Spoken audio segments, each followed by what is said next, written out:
Hello friends, welcome to the Ashtanga Ayurveda academy lecture series of अष्टांग हृदय chapter 1। आपका स्वागत है। आज हम अष्टांग हृदय फर्स्ट चैप्टर आयुष कामीय अध्याय पढ़ने वाले हैं। अकॉर्डिंग टू NCISM सिलेबस जो है उसमें संहिता पठन जो सब्जेक्ट है उसमें मेजरली दो संहिता दी गई है। एक है हमारी चरक संहिता और दूसरी है अष्टांग हृदय। जो चरक संहिता के सूत्र स्थान के 30 चैप्टर्स है उसमें से 12 चैप्टर्स ये संहिता अध्ययन सब्जेक्ट में है, 12 चैप्टर्स। और अष्टांग हृदय के 30 चैप्टर सूत्र स्थान के है उसमें से 15 चैप्टर्स संहिता पठन अध्ययन का जो सिलेबस है उसमें है।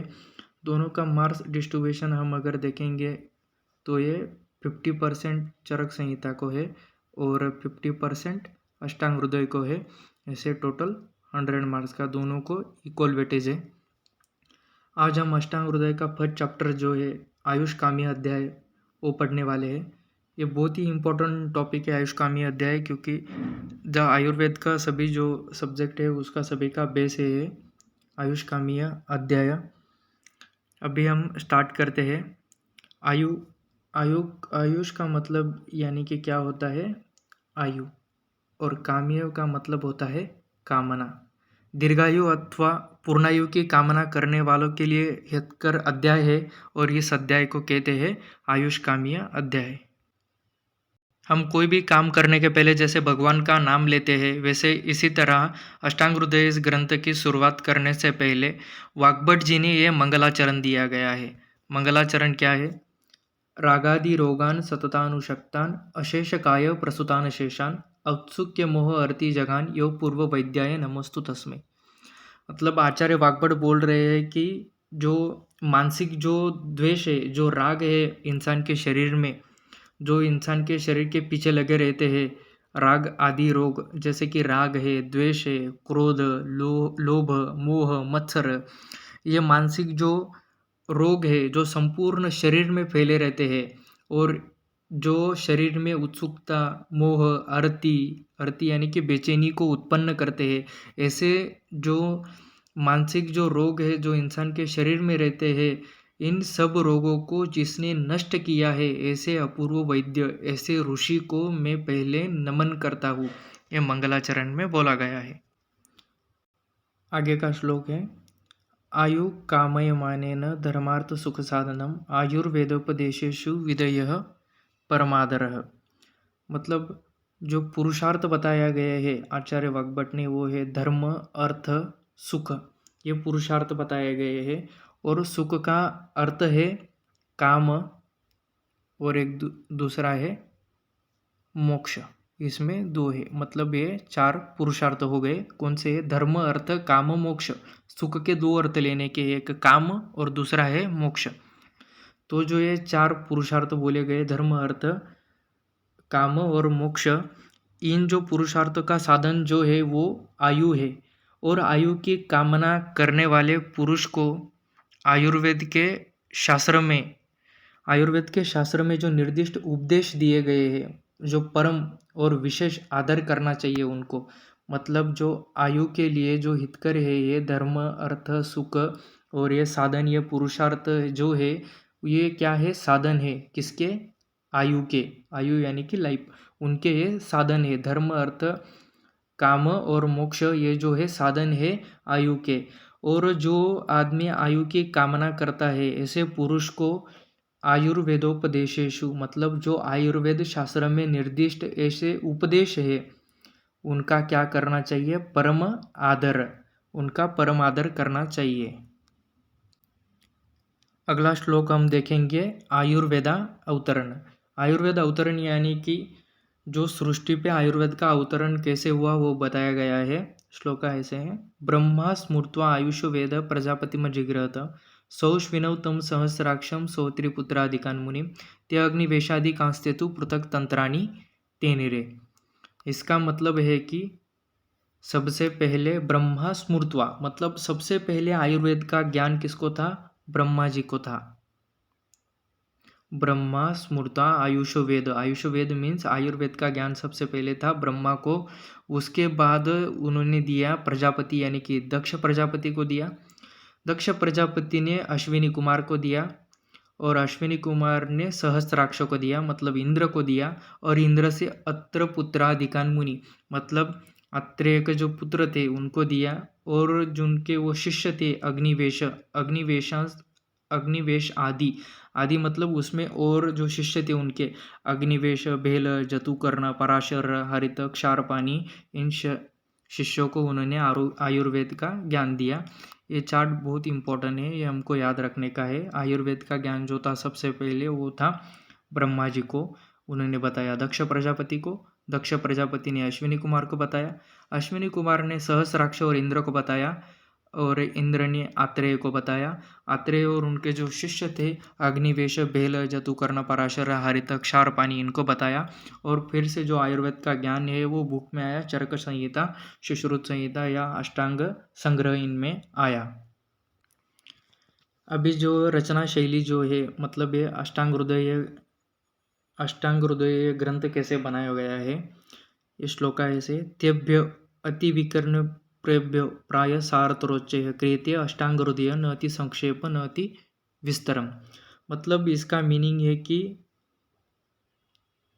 अति प्रिकर्णेब, जो चीज़ें इधर उधर थी, प्राय उसमें से निकालकर सार यानी कि वो सभी चीज़ों का सार यानी कि इसेंस पार्ट लिया, क्रियते मतलब बनाया, अष्टांग हृदय ग्रंथ, जो ऐसा ग्रंथ ना अति संक्षेप, ना मतलब शॉर्ट है, ना अति विस्तरम, ना अति लॉन्ग है। मतलब जो इधर उधर बिखरे हुए जो प्राचीन तंत्र थे उन सब का सार यानी कि उत्तम जो सार था वो सार भाग लेकर एक संग्रह किया, और उस संग्रह ग्रंथ का नाम है अष्टांग हृदय। इनमें सभी प्राचीन तंत्रों का वर्णन किया गया है, जो कैसे ना अति संक्षेप मतलब कोई शॉर्ट भी नहीं, ना अति विस्तरम मतलब लॉन्ग भी नहीं, ऐसा प्राचीन तंत्रों का वर्णन जिस अध्याय में किया गया है वो है अष्टांग हृदय। अभी ब्रांचेस ऑफ आयुर्वेद बताया गया है। जैसे हम मॉडर्न में देखते हैं कि कोई पेडियाट्रिक्स है, जनरल मेडिसिन है, गायनेकोलॉजिस्ट है, कैजुअलिटी है, वैसे भी आयुर्वेद में 8 ब्रांचेस बताए गए हैं। वो श्लोका हम अभी देखेंगे। काय बाल ग्रह ऊर्ध्वांग शल्य द्रष्टा जरा रुषान अष्टावंगानी तस्याहु चिकित्सा येषु संशिता। काय पहली जो ब्रांच है वो काय, सेकंड है वो बाल, उसके बाद है ग्रह चिकित्सा, उसके बाद है ऊर्ध्वांग, शल्य चिकित्सा, द्रष्टा चिकित्सा, जरा चिकित्सा और रुषाण अष्टावंगानी, मतलब 8 ब्रांच से बताया गया है किसके, चिकित्सा के। वो सबसे पहली जो है ये काय चिकित्सा यानी कि जनरल मेडिसिन, उसके बाद जो आती है वो बाल चिकित्सा यानी कि पेडियाट्रिक, उसके बाद है ग्रह चिकित्सा, उसके बाद है हमारी ऊर्ध्वांग मतलब अब वो क्लैविकल, जो नेत्र, कर्ण, जो ऊर्ध्व चतुर्गत मतलब हेड रीजन के जो डिजीज उसमें बताए गए वो है ऊर्ध्वांग चिकित्सा। शल्य चिकित्सा यानी कि जो सर्जरी है। दंष्टा चिकित्सा यानी कि विष चिकित्सा, टॉक्सिकोलॉजी। जरा यानी कि जो ओल्ड एज पर्सन में जो चिकित्सा की जाती है वो है जरा। रुषाण यानी कि अप्रोडियास्टिक, जो रसायनवाजीकरण जो बताया गया है वो सभी। अभी जो श्लोका है उसमें त्रिदोष सिद्धांत ऑफ आयुर्वेद बताए गए हैं। आयुर्वेद को जो 3 दोष है वो इसमें बताया गया है। वो श्लोका ऐसे, वायु पित्त कपच्यति त्रय दोष समसतः, जो 3 दोष जो है वात, पित्त और कफ, ये 3 जो दोष है ये त्रय दोष यानी कि हमारी बॉडी में स्थित रहते हैं। वो है फर्स्ट है वायु, अगला है पित्त और थर्ड है कफ दोष। उसके नेक्स्ट लाइन है वायु पित्त कपच्यति त्रय दोष समसतः विकृता अविकृता देहम घनंती च वर्तयेच। मतलब उसका मीनिंग है कि वात, पित्त और कफ, वात, पित्त और कफ ये शरीर के 3 दोष है, और ये अगर तीनों दोष अगर बॉडी में इक्वल क्वांटिटी में रहेंगे तो इंसान की बॉडी हेल्दी रहेगी, और ये तीनों दोष अगर अनइक्वल क्वांटिटी में रहेंगे तो शरीर में रोग उत्पन्न करेंगे। वो श्लोका में इधर बोला है देखो, विकृता यानी कि जो शरीर में विकृत कब रहेगा शरीर, जब वात, पित्त और कफ ये 3 दोष अगर इनबैलेंस हो जाएगा तो बॉडी में रोग की उत्पत्ति होगी और अविकृत यानी कि डिजीज नहीं होगा। कब नहीं होगा, जब वात, पित्त, कफ ये तीनों दोष जो है वो नॉर्मल इसमें रहेंगे। अभी लोकेशन ऑफ वो तीनों दोष बताया गया है। ते व्यापिनोपि रण्यान्भे रधो मध्य ऊर्ध्व संशया। ते व्यापिनोपि मतलब स्थित है, कहाँ स्थित है वो, अधो यानी कि नीचे, मध्य यानी कि मिडल, ऊर्ध्व यानी कि अबोव, ये तीनों जगह पे स्थित है। ते व्यापिनो मतलब जो बॉडी में स्प्रेड है, कहाँ पे, एक है ऊपर की साइड में। वात दोष, हम अगर इंसान की ये जो हमारा शरीर है 3 रीजन में अगर डिवाइड करें, ये बिलो ये नाभि रीजन है, ये है मध्य, ये है मिडल वाला मध्य, और ये नीचे का जो है ये नाभि के नीचे का, उसको अधोभाग हम बोलेंगे। और जो ऊर्ध्व भाग है जो नाभि के और चेस्ट रीजन के ऊपर का, जो हमारा ऊपर का रीजन ये रहेगा वो है उसमें कपदोष। मध्यम भाग है उसमें पित्त रहेगा और नीचे का जो है उसमें वात दोष रहेगा। साइट ऑफ दोष जो बॉडी में है वो वात दोष जो है वो नाभि के नीचे रहेगा। जो पित्त दोष है बिटवीन नाभि एंड हृदय के बीच में रहेगा, और जो कफ दोष है वो हृदय के ऊपर रहेगा। मतलब हृदय के ऊपर का जो भाग है वो कफ का, और मिडल वाला जो है पित्त का, और नीचे वाला जो है वो वात का रहेगा। ये देखो, ये कफ का स्थान हो गया, जो नाभि के ऊपर जो चेस्ट रीजन है उसके ऊपर का कफ का। जो मिडल जो है चेस्ट और नाभि के बीच का हृदय के जो एरिया है वो है पित्त का, वो पूरा मिडल रीजन। और नाभि के नीचे का जो ये पार्ट है वो है वात का। आगे का श्लोक है वयो रात्रि भुक्तान्ना ते अंत मध्य दिगा क्रमात्। मतलब क्या है, रिलेशन बिटवीन द काल और दोष। जो हमारा काल है, रिलेशनशिप किसका बताया गया है, हम पढ़ रहे हो दोष, वात, पित्त, कफ, ये 3 दोष है, उसका रिलेशनशिप किसके बताया गया है। एक तो काल के साथ, दूसरा है वय के साथ, अहरात्रि के साथ और भुक्त के साथ बताया गया है। अभी जो 3 दोष है हमारे वात, पित्त, कफ, उसका रिलेशनशिप बताया गया है वो किससे, वय, अहो, रात्रि, भुक्त। इसके हिसाब से जो वात, पित्त, कफ 3 दोष है, अंत यानी कि एंड में, मिडल और आदि यानी कि इनिशियल जो फर्स्ट, वो वय, अह, रात्रि और भुक्त, इसके साथ 3 दोष का रिलेशन बताया गया है। वो कैसे, अंत यानी कि लास्ट, मिडल में, और आदि यानी कि फर्स्ट टाइम जो रहेगा वो बताया गया है। वो हम अभी चार्ट में पढ़ेंगे। वात, पित्त, कफ ये 3 दोष का किसके साथ बताया गया है, एक ये वय, अह, रात्रि के साथ, और भुक्त यानी कि खाना खाने के बाद का।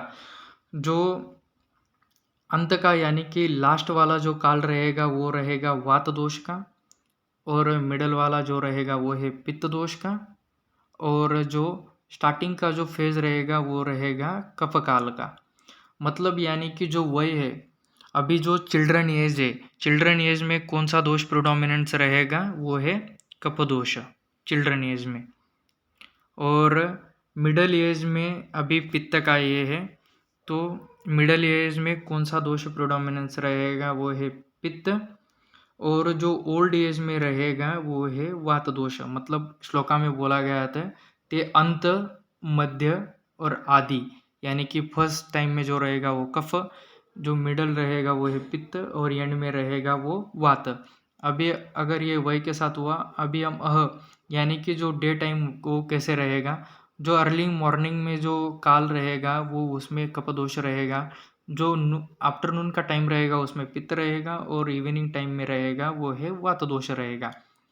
और बाद में देखेंगे रात्रि, वैसे ही जो स्टार्टिंग की जो अर्ली नाइट है उसमें जो है वो कफ दोष रहेगा। मिड जो नाइट है उसमें पित्त दोष रहेगा, और सूर्योदय के पहले का जो टाइम है रात्रि का एंड वाला टाइम, वो उसमें वात दोष प्रोडोमिनेंस रहेगा। अगला है भुक्त, मतलब हम खाना खाने के बाद। अभी खाना खाने के बाद का वो सून आफ्टर फूड इंटेक का जो टाइम रहेगा उसमें कफ दोष रहेगा, और मिड ऑफ डाइजेशन में पित्त दोष प्रोडोमिनेंस रहेगा, और जो एंड ऑफ द डाइजेशन उसमें है वात दोष प्रोडोमिनेंस।